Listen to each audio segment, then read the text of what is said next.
You really need it? All right, That's a there joke. we go. Here we go. All right, let's get it cracking. Okay, happy holidays, Merry Christmas, all that good stuff. You know, folks, I'm not a hard man to please during Christmas. See, my wife knows that unlike most families that have to spend a whole lot of money on their significant others, my wife doesn't have to spend a lot of money on me at all. Whereas most spouses will buy their husbands $100, $200 colognes and $300 cufflinks, my wife knows the way to my heart is a two-pack of what's that?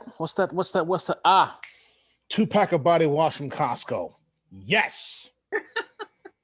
Okay, I'm not a hard man to please. Okay, if you really want to tickle my fancy, get me that big 8-pack of Gillette underarm gel deodorant from BJ's for like $20. I'll be your friend for life with my wife's permission, of course. Okay, because here's why I love it when my wife gets me practical things like that, because I don't have to spend my own money on it. But I will say this now, for those of you who don't know, I've been working very hard over the past few years to ultimately become the world champion of public speaking. But until that happens, I am your new NWA National Wrestling Alliance World Heavyweight Champion. That's right. I have a vintage National Wrestling Alliance replica championship belt right here. Okay, worn by some of the absolute legends. Dory Funk Jr., Terry Funk, the American Dream, Dusty Rhodes, in Puttick, if you will, and the one and only Nature Boy, Ric Flair. All of my professional wrestling fans in the house, let me hear you go, woo! Woo! There we go. Woo! There we go. Woo! That's right. Woo! What's causing all this? Okay, now to the jokes. Okay, folks, don't you hate it when people make assumptions about you based on how you look? I mean, people look at me and they think, okay, that's a big dude. You know what? He used to work as a bouncer at a nightclub. Yeah, I can see that. Or, you know, he probably plays football. I can understand that too. But here's the thing, folks. I'm a yoga instructor. So no, I don't want to check your ID at the door, and I don't want to check your tight end on the defensive line. I want to check your chakras because nothing makes me feel more like an alpha male than my favorite pair of yoga pants. Oh, Oh, yeah. for crying out Dum, loud. dum. Now, folks, I have a confession to make. See, I have mommy issues. Now, I found out years ago that my mother had what's called an extramarital affair, as opposed to a regular one. See, I know that. See, I know this for a fact because I'm the product of at least one of them. Oh, bum. Now, see, my mom was a tough lady, and why wouldn't she be? She was married 4 times and had 6 kids, and all of her kids are ugly except one. And she didn't take any crap off anybody. In fact, she hated it whenever I would ask her about something that she felt was none of my business, like who my real father was. And you know, she had very little patience, my mom, which is why she couldn't keep a job. In fact, one time, my mother worked as an operator on a suicide prevention hotline. She was the reason for half the calls. Hello? I'm sorry. My life is so hard. I don't know what to do. I just can't take it anymore. Get yourself together. Let me tell you something. I've been married 4 times, got 6 kids. All of my kids are ugly except one. You think you got problems? Click. Love you, my God. Mom. You know, it's funny. Last summer, I went on vacation to Virginia Beach, Virginia with my wife and son. And while we were there, I got a crash course in third wave feminism. I'm in the water playing with my son, and it seemed like every third wave smacked me right in the family jewels. It's painful. You know, growing up, I didn't really fit in. I didn't really fit in with all the popular kids or the in crowd. Because I was such a nerd. I mean, and it was kind of a dichotomy because, see, the black kids thought I acted white, and the white kids saw me as black, so I really wasn't even a good Oreo. And it's funny No. because, see, standard English is like my first language. I absolutely suck at Ebonics. Okay, when are they gonna see? When are they gonna produce Rosetta Stone Steve Harvey edition? That's what I want to know. Okay, all right, just saying. You know, young people today, these millennials, they're really slick with their language. They have this term that describes how you're able to send direct messages to each other via Facebook, Twitter, Instagram. They call it the DMs or sliding into the DMs. Oh, Sliding into the DMs. Let me tell you something, folks. I'm 46 years old. These days, the only thing I can slide into comfortably is my own bed. yes. Okay. Plus, I'm a big guy. You know, I'm almost 280 pounds. So if I slide into anything, it was an accident. And my insurance will not cover it. All right. Besides, I mean, you know, I live in the Washington, D.C. area, so I don't have to slide into the DMs. I can just take the metro.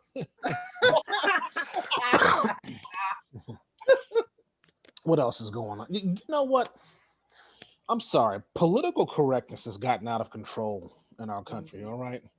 And I have to say, to all of my brothers and sisters of European descent, which is a politically correct term, a politically correct way of saying to all the white people that I know, I feel sorry for you. It seems like you get blamed for everything, and I want to apologize for that. See, the city of Seattle, Washington, this year had a training session where it basically trained all of its white employees only, how to undo their whiteness. First thing I thought was, you know what? What better way to foster racial diversity and inclusion than to have a whites only training session? Yeah. Then I said to myself, wait a minute. Training white people to undo their whiteness? I mean, come on. Trying to train an entire race of people to undo their race, that's like trying to train the Washington football team to actually have a winning season. I mean, Oh come on. no. I mean, granted, miracles do happen, but come on, you know. 2020 has been a crazy year. It really has. Okay. Some of the news that came out of 2020 just really boggled the mind. Okay. Jerry Falwell Jr., you know, the son of the late televangelist, you know, he's the president of Liberty University. Well, he had to resign his position amid a sex scandal involving a three-way relationship involving himself, his wife Becky, and a then 20-year-old pool boy back in 2015. So they had a little three-way thing going on. Now, his wife Becky admits to the affair. In fact, she was jealous whenever her young lover whenever he would want to hook up with young girls his own age. Now, see, this is the irony of sleeping with a married woman. She always wants you to be the monogamous one. Ah.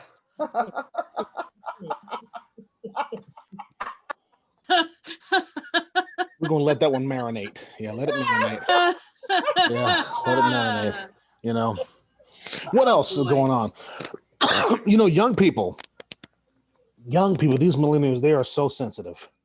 Okay, they get triggered. They get easily excited and emotional by the smallest things. Now, I read in an article that young people today are absolutely triggered, or they feel threatened when they see direct messages that end in periods. You know, the punctuation mark.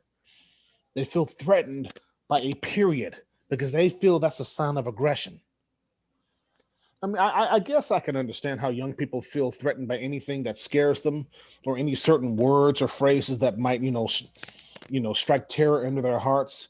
You know, like the word police. I mean, it's crazy. I mean, things that are going on in our society is just absolutely ridiculous. Now, as I told you, I'm a yoga instructor, right? Now, see, when I first started doing yoga, it was hard. Okay. People who told me about yoga years ago, they said, you know what? Yoga puts you in a state of euphoria. My first yoga class almost put me in the hospital. Okay, all that stretching and opening and breathing and whatnot. It felt like my hips and hamstrings were applying for legal separation. Okay, and that whole half split action going had my groin muscles screaming for child support.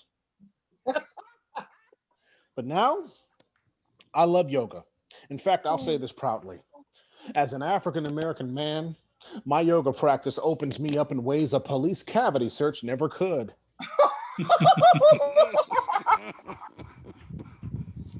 It keeps my chakras nice and loose. This is why I became a certified yoga instructor so that I could help folks like you achieve your own grand opening. Now, now I will say this though. The great thing about yoga is that certain poses shatter any and all racial stereotypes. See, there's this pose called dancer where you stand up, you lift one arm, and then you bend the opposite leg back behind you. You catch it with that hand, and then you open up in like a bow. It's called dancer. See, every time I try dancer, it basically proves to the world that not all black people have rhythm. Oh, no. See, this is what I told you about earlier on, how, I was never really, I never really fit in with the in crowd, the other black kids. It's funny because growing up, all the other black kids looked at me and they said that I was too black. But see, every time when I step out of the shower and look in the mirror, I am constantly reminded that I'm not quite black enough. Mm, mm, mm, mm. Like the Dow Jones, I'm just average. Oh. What else? I tell you. Yeah, I mean, I tell you, it's crazy out here in these streets. Now, I've been married for 17 years, happily married to a beautiful woman from the Kingdom of Morocco. Okay, it's an Arab country in the north of Africa. Now, see, when we first got married, I thought to myself, what better way to get my foreign-born Middle Eastern wife in the mood for lovemaking than to wake us up every morning at 6 a.m. to the sweet sounds of Barry White. Oh yeah. Now you know, back in the day, Barry White was this soul singer who had this deep, smooth baritone voice that Yeah, drove baby. women crazy. Yeah. See, Yep. here's the thing. Back in the day, if you walked into a department store and you heard Barry White music playing over the intercom, you knew 9 months from that time, a lot of babies were going to be born. Just saying. So I set my alarm clock to wake us up to Barry White's greatest hits. First time it happened, my wife heard these words, "Put me in your mix." I heard these words from my wife. Bismillah ar-Rahman ar-Rahim.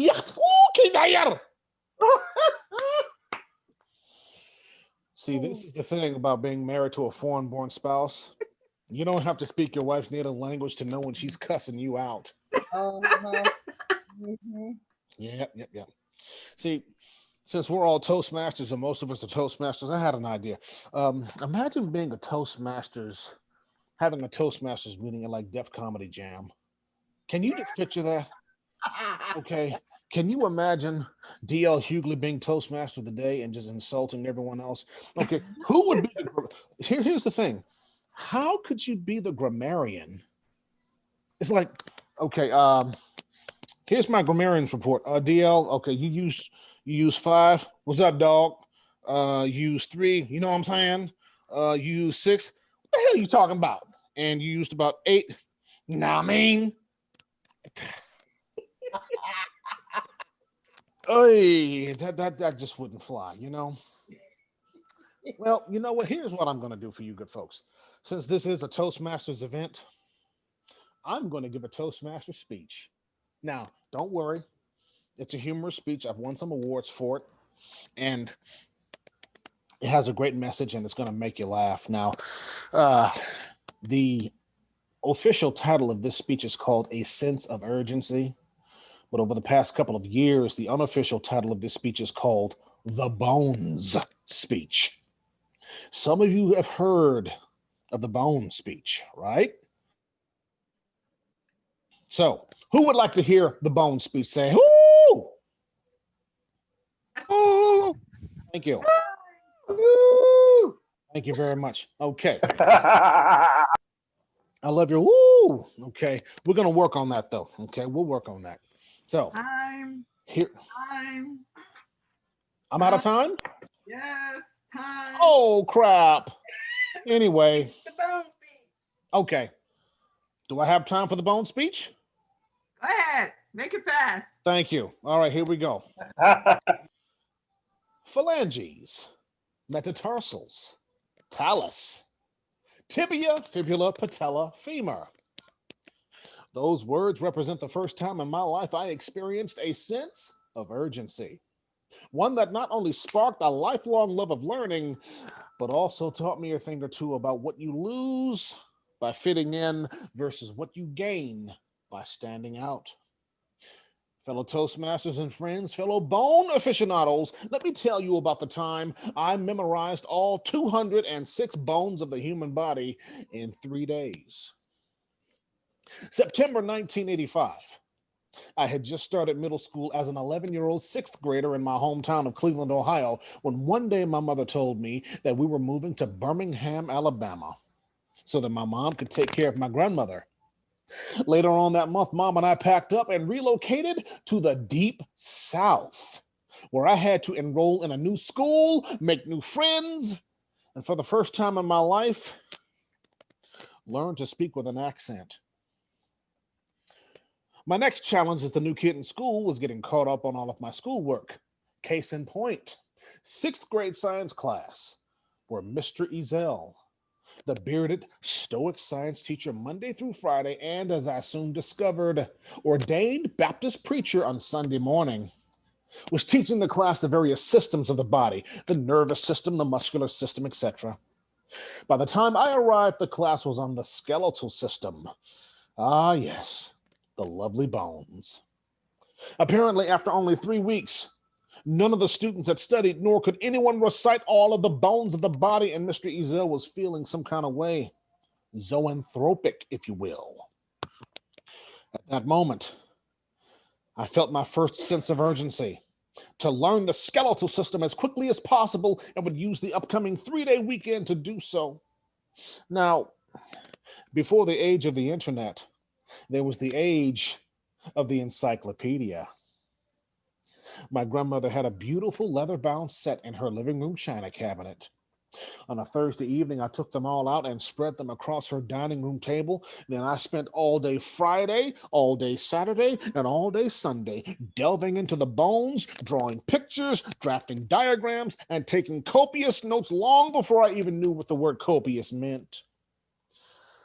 Monday morning arrives. Mr. Ezel asks for a volunteer. I timidly raise my hand. He looks at me, strokes his beard, then motions me to the front of the class next to the 6-foot-long poster of the skeletal system. He hands me the pointing rod. I take a deep breath and begin. Phalanges, metatarsals, talus, tibia, fibula, patella, femur, the lumbopelvic hip complex consisting of the sacroiliac, sacrum, coccyx, and ilium. Phalanges of the hand, metacarpals, carpals, radius, ulna, humerus. Scapula, clavicle, sternum, rib cage. The bones of the skull consist of the mandible or jawbone, maxilla. The 3 smallest bones inside the body located inside the ear are the malleus, incus, and stapes. Moving on up, we have the frontal eminence, parietal eminence, the temporal bones, and the occipital protuberance. Finally, we have the bones of the cervical, thoracic, and lumbar vertebrae. A look of utter rage comes over Mr. Ezel's face. I'm thinking, oh my God, did I miss a bone? He looks at me. He turns to the class and goes full preacher mode. Y'all should be ashamed of yourselves. I've given y'all 3 weeks to learn the bones of the body. And this young man, I said, this young man does it in 3 days. Y'all should be ashamed of yourselves. Now I know what you're thinking. And you're right. I did not make any friends that day, but here's what I learned. We're smarter than we think, but oftentimes as young people, we sacrifice our intellectual potential for social acceptance, which is exactly what I did for years afterwards by cutting school and goofing off in class instead of focusing on my schoolwork. Why? Because I was in the grips of a second, common, yet more pernicious sense of urgency, the need to fit in. Then one day, seeing the path I was on, it was my high school French teacher who said, Monsieur Martin, in all of my years of teaching, I have seen so much talent and potential wasted because promising young people like you chose to fit in instead of stand out. Is that what you want, monsieur? At that moment, I experienced my most powerful sense of urgency ever to stand out from the crowd and become the lifelong learner I was meant to be. From that point on, that's exactly what I did. And as a result, I became the first African American male student in the history of my high school to graduate at the top of his class, but I missed class clown by one vote. Fellow Toastmasters and friends, and I will end with this. If a sense of urgency, no, let me rephrase that. The next time you experience a sense of urgency, I hope you feel it deep down in your bones. Sorry for going over time. Thank you very much. Thank you, Dutchy boy, Dutchy. Nice. Dutch.